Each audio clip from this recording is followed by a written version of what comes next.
আজকে আমি অর্গাননটাই শুরু করব। প্রথম অর্গানন অফ মেডিসিন, মহাত্মা হ্যানিম্যানের লেখা। এই অর্গানন আলোচনা করতে গিয়ে সর্বপ্রথমে সশ্রদ্ধ হ্যানিম্যানকে একটা প্রণাম জানিয়েই আলোচনা করাই কর্তব্য।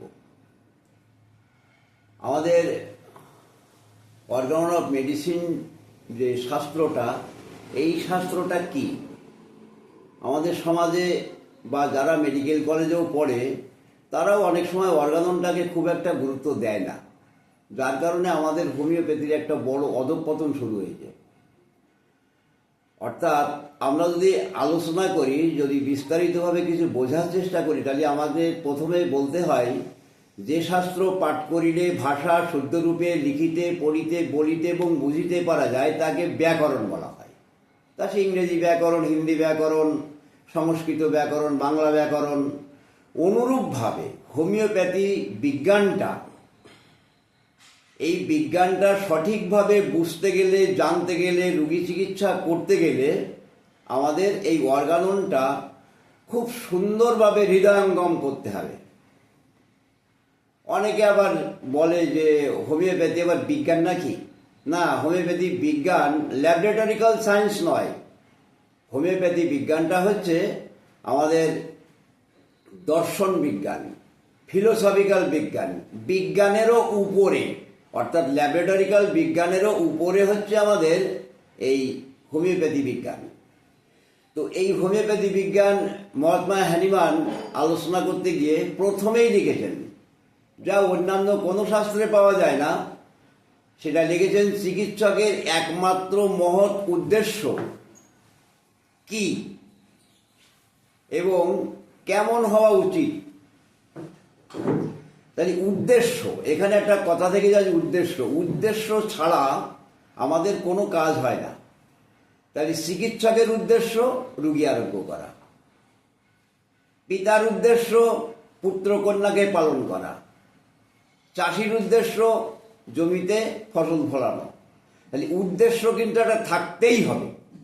তাই চিকিৎসকের উদ্দেশ্য হচ্ছে রুগীকে নিরোগ করা, আরোগ্য করা, অর্থাৎ রুগীকে পূর্বের স্বাস্থ্যে ফিরিয়ে দেওয়া। না, এখানে কথা হয় এই রুগী দেখতে গিয়ে আমরা সাধারণত যে অবস্থাগুলি আমাদের দেশে সমাজে লক্ষ্য করি, সেটা হচ্ছে বেশিরভাগই উপশমকারক ট্রিটমেন্ট, প্যালিয়েটিভ মেথড, উপশমকারক চিকিৎসা। এই উপশমকারক চিকিৎসা আর সাপ্রেটিভ ট্রিটমেন্ট, অর্থাৎ চাপা দেওয়া চিকিৎসা, আর একটা থাকে কিওর, অর্থাৎ আরোগ্যকর চিকিৎসা। হোমিওপ্যাথি বিজ্ঞানে বলা হয় আরোগ্য, স্থায়ীভাবে রোগের দূরীকরণ। তা উদ্দেশ্য আমাদের থাকবে, চিকিৎসকের উদ্দেশ্য হচ্ছে রুগীকে আরোগ্য করা। না, শুধু পয়সা রোজগার নয়, পয়সা হচ্ছে পারিশ্রমিক ফল। তুমি পরিশ্রম করো, তুমি ফল নাও। কিন্তু আমি হোমিওপ্যাথি বিজ্ঞান বিষয়ে কিছুই জানলাম না, কিছুই বুঝলাম না। রুগী আসলো, টনিক ধরিয়ে দিলাম, কমপ্লেক্স মেডিসিন ধরিয়ে দিলাম, 5খানা ওষুধ একসাথে দিয়ে দিলাম, এটা খাও, সেটা খাও, ওটা খাও, আর অনার্গল টাকা দাও। না, তাহলে কিন্তু চিকিৎসকের উদ্দেশ্য পূরণ হবে না। কি হবে? টাকা হবে, রুগীর কিন্তু উপকার হবে না। যে কাজে আমরা ব্রতী, অর্থাৎ রুগী আরোগ্য করার জন্য যেটা আমরা মনস্থির করে ওই ডাক্তার সেজেছি, ডাক্তার হয়েছি, সেটা কিন্তু হবে না।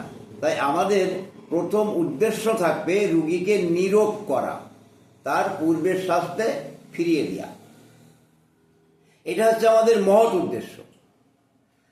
দ্বিতীয়, আমাদের 1 নম্বর সূত্রের পরেই আমাদের 2 নম্বর সূত্রগুলি এসে যায়। যদিও 1 নম্বর সূত্রগুলি বললে হয়তো একদিন কেটে যাবে, কিন্তু এই স্বল্পতম সময়ের মধ্যে অত বিস্তারিত আলোচনা করা খুব অসম্ভব।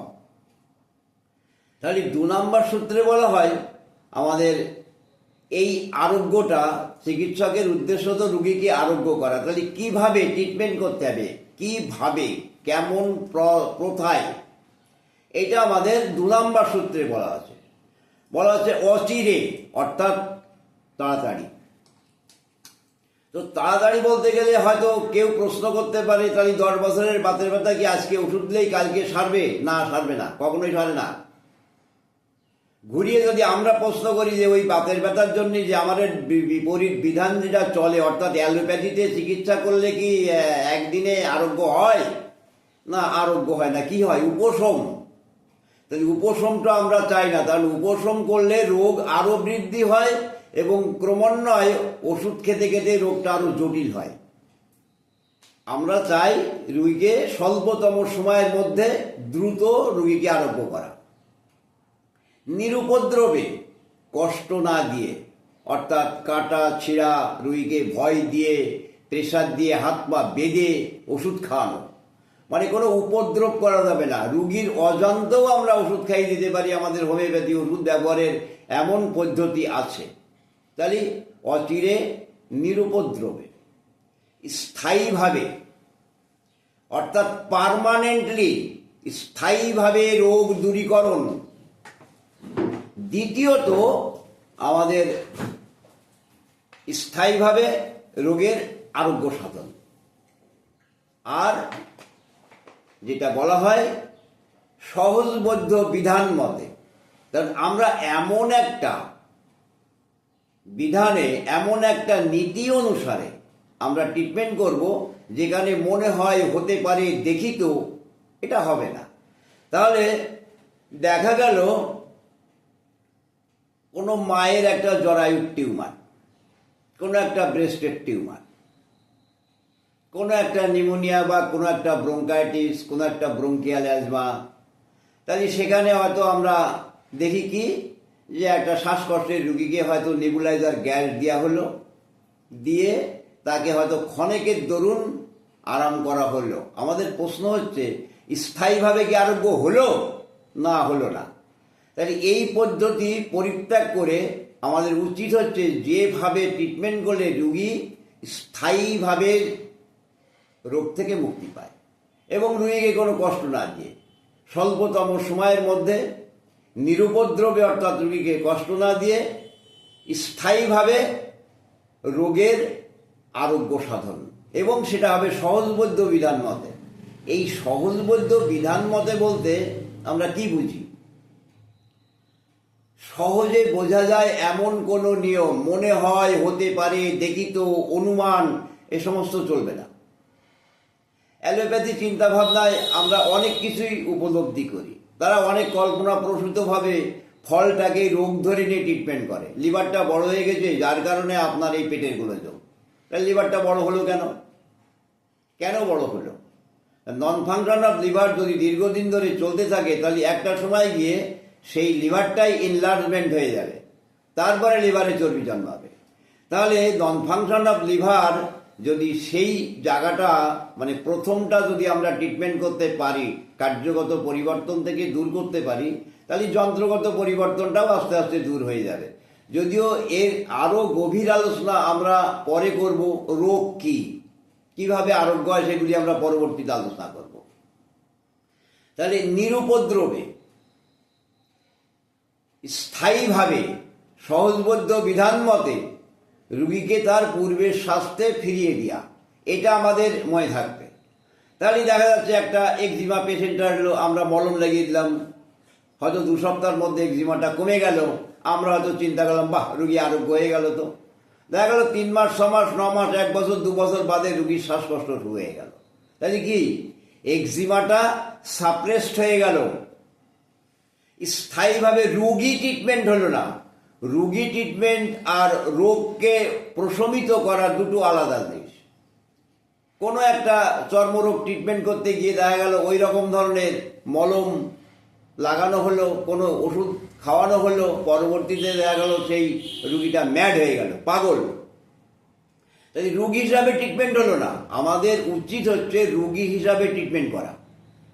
Treat the patient are not the disease, যেটা আমাদের হোমিওপ্যাথি বিজ্ঞানের সব থেকে বড় কথা।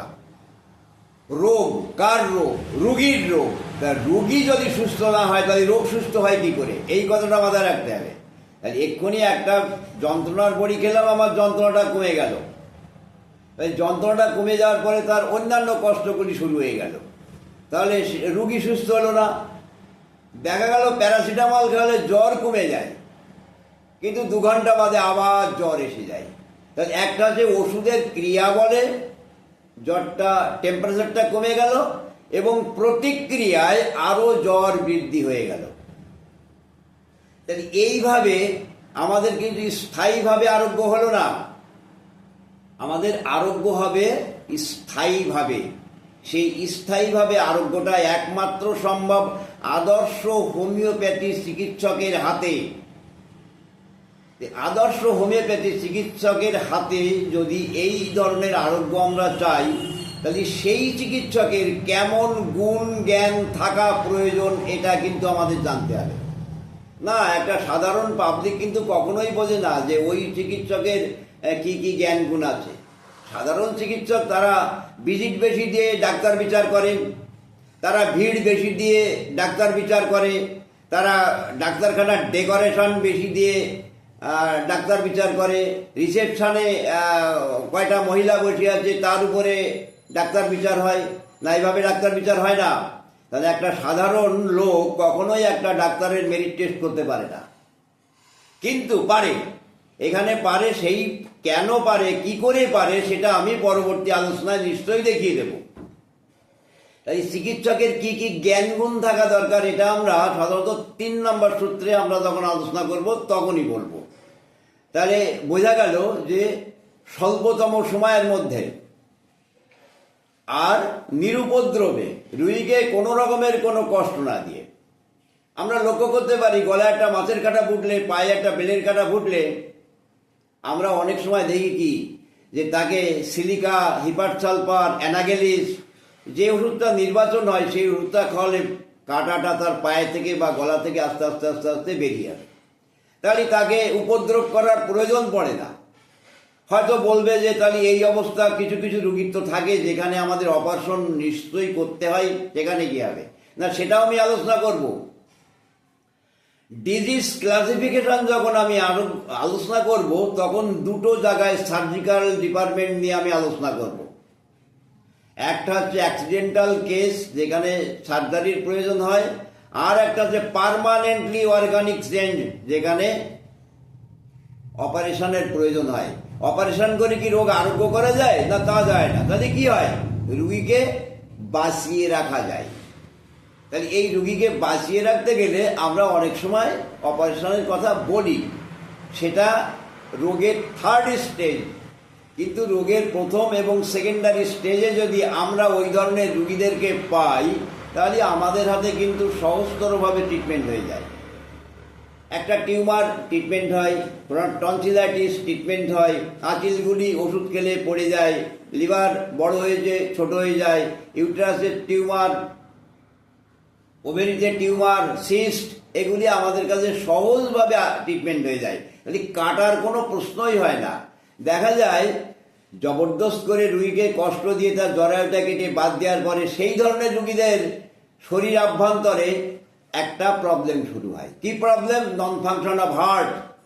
মাঝে মাঝে ফ্লাশিং সেন্সেশন শুরু হয়, তার মধ্যে গায়ে আগুন জ্বলে যাওয়ার মন ভাব হয়, অল্পেতে হাঁপিয়ে যায়, পরিশ্রম করতে পারে না। তাহলে কি হলো, রুগীকে কি আরোগ্য করা হলো? তাহলে যদি আমরা ঘুরিয়ে বলি তাহলে আমার হাতখানে একটা টিউমার হয়েছে, তাহলে হাতের গোড়াবাড়ি কেটে দিতে হবে। তাহলে আমরা যদি মনে করি যে মাথায় একটা টিউমার হয়েছে তাহলে গলার থেকে কেটে মাথাটা বাদ দিতে হবে। তাহলে এটা কি ট্রিটমেন্টের মধ্যে পড়ে? না, এটা বুঝিয়ে সুঝিয়ে কিছু অর্থ রোজগার করা। আমরা লক্ষ্য করি এই ধরনের বুঝিয়ে সুঝিয়ে কিছু অর্থ রোজগার করা। তাই অর্থ রোজগার করার কিন্তু চিকিৎসকের একমাত্র কাজ নয়।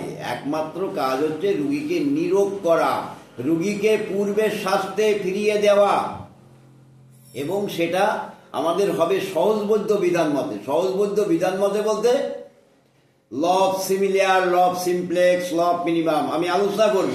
সাদৃশ্য বিধান এখানে মনে হয় হতে পারে, দেখি তো কোনো প্রশ্নই চলবে না। সিমিলিয়ার বলতে আমরা আলোচনা করব পরে একটু বিস্তারিত।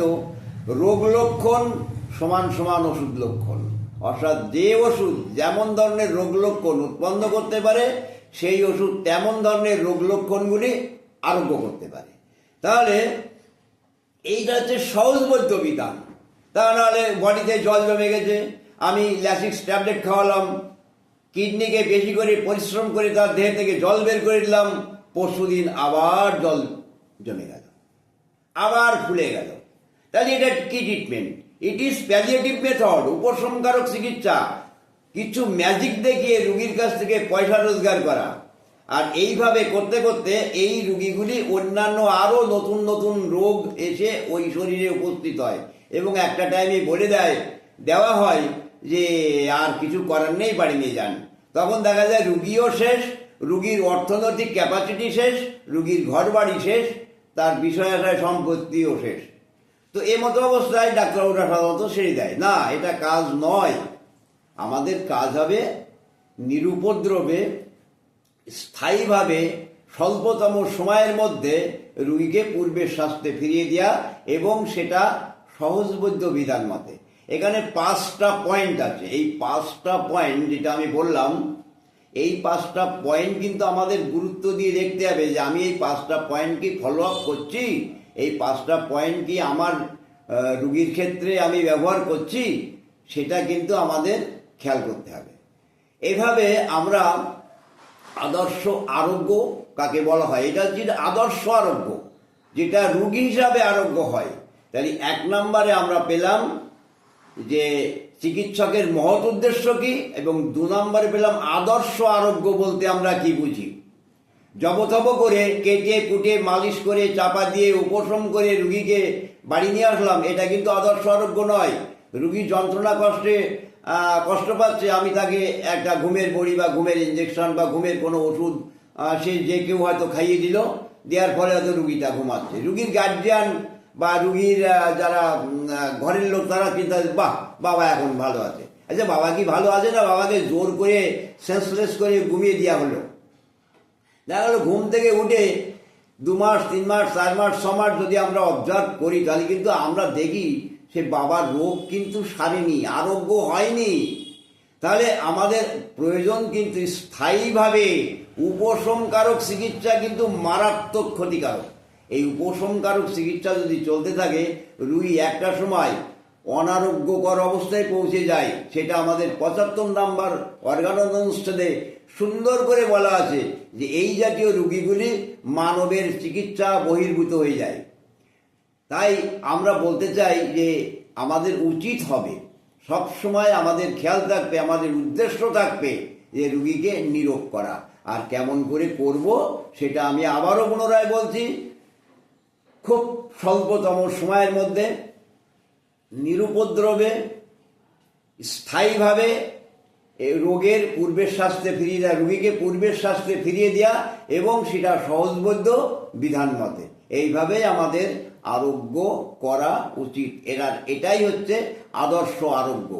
আর এর বাইরে যে ট্রিটমেন্টগুলি হয় সেগুলি প্রকৃত আরোগ্য পদবাচ্য নয়। থাক আজ এই পর্যন্ত।